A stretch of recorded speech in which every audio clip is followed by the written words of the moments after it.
Madame, Monsieur, chers Castelpontines et Castelpontins, encore une année éprouvante et quelque peu désespérante vient de se terminer.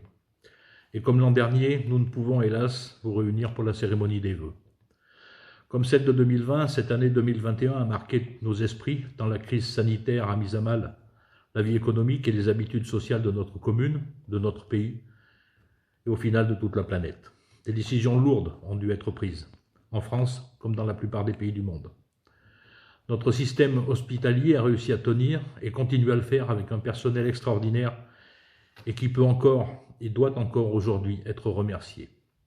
Je commencerai ces vœux en remerciant bien sûr très chaleureusement l'ensemble du personnel de la mairie et celui du Centre communal d'action sociale pour son implication durant toute cette année et dans une période complexe à administrer. Chacun a su être à la hauteur et a ainsi montré son attachement à un service public de qualité, ne laissant personne au bord du chemin. En ce début d'année 2022, je vous invite à préserver les valeurs qui fondent notre République et à défendre nos convictions pour sauvegarder nos droits. Cela nous engage bien sûr à assumer également nos devoirs. Aujourd'hui, Pont-du-Château compte 12 487 habitants, un développement qui se confirme et qui place notre commune parmi celles qui ont le plus fort développement démographique. Alors bien sûr, j'entends celles et ceux qui souhaiteraient voir stopper ou fortement ralentir la construction de logements. Il faut savoir que sur le territoire de la métropole, ce sont plus de 1400 demandes de logement actuellement. Nous ne pouvons pas nous contenter de fermer nos frontières et laisser nos collègues des autres communes accueillir des habitants supplémentaires. Il y en est du principe même de solidarité métropolitaine. De plus, une commune qui ne s'agrandit pas, qui quelque part végète, est une commune qui au fond se meurt du non-renouvellement de sa population. Nous devons, je vous le rappelle, avoir au moins 20% de logements sociaux. Nous sommes aujourd'hui à environ 17-18.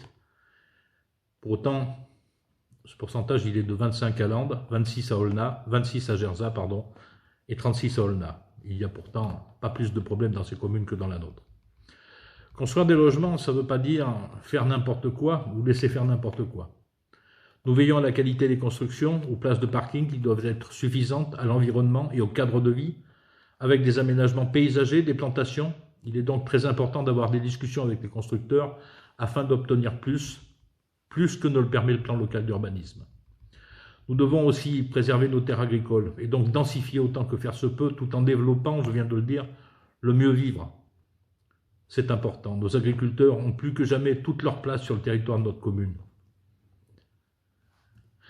Je parlerai bien sûr de solidarité. Ce n'est pas en 20 mots à Pont-du-Château. La politique tarifaire a été revue afin de permettre notamment aux moins aisés de pouvoir bénéficier de tarifs très avantageux, notamment pour la restauration scolaire. Bien sûr, d'autres payent plus cher, mais parce que nous défendons le service public, personne ne paye à hauteur du coût réel. Solidarité aussi pour nos anciens. Cette année encore, le repas des seniors n'a pas pu se dérouler. J'ai proposé avec ma première adjointe à ce qu'au lieu de faire bénéficier d'un repas à un peu plus de 300 personnes, comme il était d'usage de le faire auparavant, nous avons souhaité que l'ensemble des plus de 75 ans puissent être honorés. Ce sont près de 900 paniers gourmands qui ont été distribués. Je sais que cela a été très bien accueilli. Faire plaisir à l'ensemble de nos sites anciens et les honorer toutes et tous prévaut toujours à mes yeux que de contenter un tiers des aînés. J'aurai bien sûr un mot pour les associations. Les effets de la crise sanitaire ont également été cruellement ressentis par le milieu associatif communal. Les associations employant des salariés ont pu faire valoir leur droit au financement de l'activité partielle pour leur assurer des revenus, mais cela ne règle pas tout. Certaines associations ont perdu une part relativement importante de leurs adhérents. Cela inquiète bien sûr, mais pas trop. Je pense qu'ils reviendront, les adhérents. Plus difficile sera la tâche de remplacer les bénévoles qui sont partis et qui, eux, pour la plupart, ne reviendront pas. D'autres habitudes ont été prises, une certaine lassitude également. La commune a souhaité apporter tout son soutien à la vie associative locale. Ainsi, elle a versé des subventions aux associations à la même hauteur que les années passées. Cela a ainsi permis aux associations d'amortir un inévitable choc financier. Les activités associatives n'ont pas cessé d'évoluer tout au long de l'année du fait des manifestations, des modifications réglementaires qui restreignaient l'utilisation de leurs locaux. Dans ces moments difficiles et fluctuants au gré des différentes décisions, je veux assurer les associations faiseuses du lien social indispensable pour la commune du soutien constant et sans faille de la municipalité. J'aborderai également le commerce, et le commerce en centre-bourg. Je n'aurai pas de langue de bois. Oui, des commerces ont fermé, le centre-ville a nécessité à être redynamisé. Nous nous y attelons. Nous avons immédiatement souscrit à l'ORT dans le cadre de la métropole. ORT, c'est l'opération de revitalisation territoriale. Si des commerces ont disparu, notamment des commerces de bouche, d'autres ont ouvert. Et la désertification, je ne vais pas m'en réjouir, loin de là, est moindre que dans pas mal de villes de la métropole. Cela a été constaté par le groupe de travail qui est venu sur place faire le tour du centre-ville. Une commune ne peut hélas tout faire. J'ai personnellement reçu 3 repreneurs potentiels de boucherie. À ce jour, cela n'a pas abouti, hélas. Le choix de construire la médiathèque métropolitaine en centre-ville faisait partie, un peu avant l'heure, de cette revitalisation du centre-bourg, avec une manière de vouloir faire en sorte que les habitants viennent plus nombreux en centre-ville. Dans les mois qui viennent, nous allons ouvrir une maison France Service. Il doit y en avoir une par canton. Face au désengagement de l'État, nous prenons là encore toutes nos responsabilités. Santé, famille, retraite, droit, logement, impôts, recherche d'emploi, accompagnement au numérique. À moins de 30 minutes des habitants de ce canton, les agents France Service les accueilleront et les accompagneront pour toutes leurs démarches administratives du quotidien au sein d'un guichet unique. Cela aura un coût qui n'était pas prévu, mais contribuer à faire vivre le centre-ville et à le développer est un impératif. Ce nouveau service entraînera des modifications au fur et à mesure du temps au niveau de la mairie, à l'état civil, au CCAS, ainsi que pour la police municipale.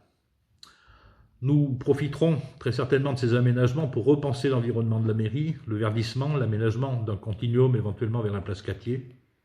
Le centre-ville notamment est trop minéral. Nous devons faire un effort pour le reverdir et donner envie aux habitants de venir en centre-ville, venir se balader et pourquoi pas faire des emplettes bien sûr.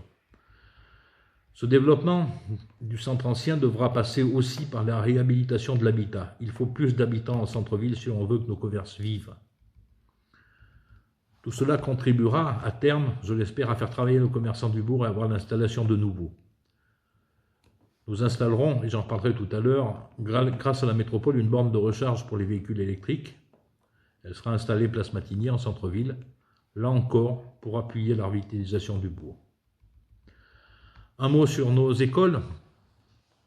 De plus en plus d'enfants fréquentent nos écoles publiques et privées. Et je voudrais en profiter pour saluer le travail des enseignants et de nos personnels, bien sûr, qui ont eux aussi exercé leur métier dans des conditions très difficiles. Une classe de maternelle a été ouverte à l'école Jean-Lix, certes dans de mauvaises conditions, car la crise retarde grandement l'ouverture de l'extension de ce groupe scolaire, avec une classe de maternelle, une classe élémentaire et un nouveau dortoir. Le sujet de la nouvelle école ne reste pas une lettre morte. C'est un projet qui date d'une vingtaine d'années maintenant. Aujourd'hui, beaucoup de choses ont changé. Je crois qu'il nous faut revoir ce dossier. Fermer René Cassin alors que nous voulons redynamiser le centre-ville n'a peut-être plus aucun sens. Peut-être faudra-t-il conserver une école plus petite à Cassin en la rénovant et construire une école plus petite qu'initialement prévue dans un autre lieu. Ceci sera notre réflexion sur la fin de l'année 2022 avant de prendre des décisions et je souhaite que la discussion soit la plus ouverte et la plus large possible. Alors bien sûr, en raison de la crise sanitaire, la réalisation des investissements programmés pour 2020 et 2021 a pris du retard. Je le disais tout à l'heure, du retard pour l'extension de l'école Jean-Lix, du retard pour la construction de la halle de tennis couverte, du retard pour le centre de loisirs mutualisé avec l'école de musique qui devait ouvrir pour les vacances de février et qui devrait ouvrir seulement fin mai maintenant. Le chantier d'aménagement de la côte de la Mine avance, tout comme la remise aux normes et le réaménagement de l'espace Beaufort pour les associations.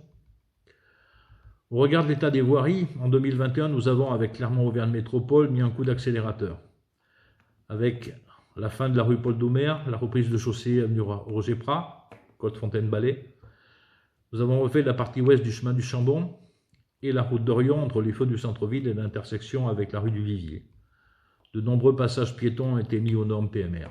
Pour 2022, la route d'Orion sera refaite de l'intersection de la rue du Vivier à celle du chemin de la Coursière, après tous les travaux de branchement. En 2023, nous réaliserons la partie entre le carrefour du chemin de la Coursière et le chemin de la Boule. Et nous engagerons également en 2023 les travaux au chemin du Chambon. Les élus ont commencé à travailler la question de la végétalisation de la commune. Des projets d'îlots de fraîcheur sont en cours de réflexion, notamment dans les écoles, avec un dégoudronnage partiel de ces cours. Un premier îlot a été créé en centre-ville, entre la médiathèque et l'ancienne bibliothèque. Il sera bientôt ouvert au public. Nous attendons simplement la mise en place de bancs. Et puis, nous compléterons, si le budget le permet, le parc de caméras de vidéoprotection avec l'achat de 4 à 5 caméras supplémentaires afin d'avoir un bouclage complet de la ville. Ce système est une réussite. La gendarmerie a pu le constater avec une baisse importante des cambriolages en 2019 et depuis, il n'y a plus d'augmentation. Toujours en fonction du budget, 2 WC publics devraient être installés sur le chemin de la plage. C'est une nécessité. Un lieu qui voit en effet de plus en plus de personnes, de touristes. Pont-du-Château a et va avoir un rôle de plus en plus important dans le développement touristique de notre métropole, avec un atout majeur, la rivière Allier. La voie verte, le GR89, la V70 sont autant de moyens mis à disposition des touristes pour découvrir notre commune, entre autres. Nous allons également réaménager et refaire la salle Bresson afin qu'elle devienne la salle du conseil municipal, mais aussi une salle d'exposition et une salle de réunion. Un effort important devra également être consenti pour améliorer les conditions de travail des personnels, ceci par l'achat de matériel adapté. Après la rénovation de l'éclairage du COSEC en 2022, nous rénoverons l'éclairage du terrain de rugby. Cela permettra un éclairage de qualité, répondant aux exigences de la fédération, et permettra de réelles économies d'énergie, ceci dans le cadre du plan de relance. Et puis, pour la première fois à Pont-du-Château, et afin d'avoir une vision à moyen terme, nous allons nous doter d'un plan pluriannuel d'investissement. Il permettra d'étaler nos réalisations en fonction du budget et des priorités de notre programme. J'aborderai bien sûr également la métropole, Clermont-Auvergne Métropole.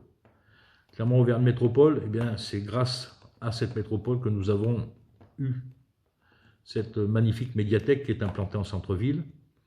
Prochainement, nous bénéficierons d'une borne de recharge pour les véhicules électriques, mais aussi d'ombrières photovoltaïques sur le parking de la halte SNCF, et puis des composteurs de ville pour la valorisation des déchets ménagers.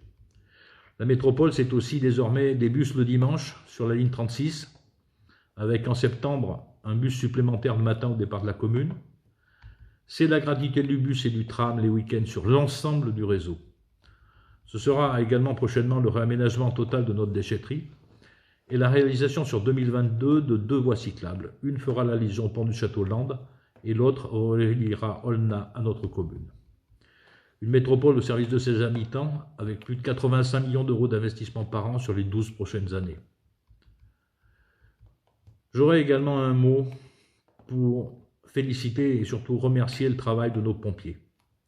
Désormais, sous les ordres du lieutenant Vigourou, les femmes et les hommes de notre caserne, pour la quasi-totalité des volontaires, font un travail extraordinaire chaque jour. Plus de 1000 sorties par an, 3 par jour. Je veux que chacune et chacun se rende compte de ce qu'ils accomplissent chaque jour. Merci à eux. Je saluerai bien évidemment également nos gendarmes. Eux aussi font un énorme travail. De plus en plus d'interventions sur un secteur très large. Des interventions également la nuit. Une équipe est toujours sur la route la nuit, au moins jusqu'à 2 h du matin. Alors bien sûr, la délinquance est toujours présente. Nous la combattons avec la gendarmerie, avec le commandant de gendarmerie de Clermont. Certes, il reste du travail, tout n'est pas réglé, mais je sais que les habitants de notre commune peuvent compter sur nos gendarmes, comme moi je compte sur eux. Alors, malgré la crise majeure que nous traversons et qui, hélas, laissera des traces, ralentira certainement l'avancée de nos projets, pour autant, notre commune avance. N'ayons pas peur de l'avenir et du développement de cette commune. Au contraire, faisons tout pour mieux accueillir les nouveaux habitants dans une ville ouverte, apaisée, moderne. L'année 2021, comme celle de 2020, a continué à bousculer nos vies. Je souhaite que la convivialité, la redécouverte de rapports humains plus normaux soient de nouveau le moteur de notre vie quotidienne. La reprise d'une vie associative fourmillante en sera le signe. Je souhaite également que la solidarité soit un pilier de l'action publique en 2022, comme nous avons su la mettre au centre de la vie collective en 2020 et 2021. Les nouveaux chemins à tracer sont nombreux, les projets aussi, et j'ai à cœur de faire le maximum, comme toute mon équipe, afin qu'ils se réalisent. Merci aux bénévoles pour leur implication, aux enseignants pour leur engagement au service de nos enfants, aux commerçants, professions libérales, artisans et entrepreneurs qui eux aussi souffrent durant cette crise. Merci pour leur dynamisme. Merci aux agriculteurs aussi. Je remercie une nouvelle fois les services municipaux et le CCAS pour leur dévouement et leur action pour l'intérêt général et le bien de tous. À cet instant, j'ai bien sûr aussi une pensée pour celles et ceux qui sont malades, qui sont seuls. La solidarité doit là aussi jouer à plein. Avec ces espoirs sincères, je vous adresse, au nom de l'ensemble du conseil municipal, mes meilleurs vœux pour un avenir meilleur, un avenir de liberté, un avenir d'égalité, un avenir de fraternité dans la solidarité, la joie et le bonheur partagé. Je vous souhaite à tous et à toutes une belle année 2022.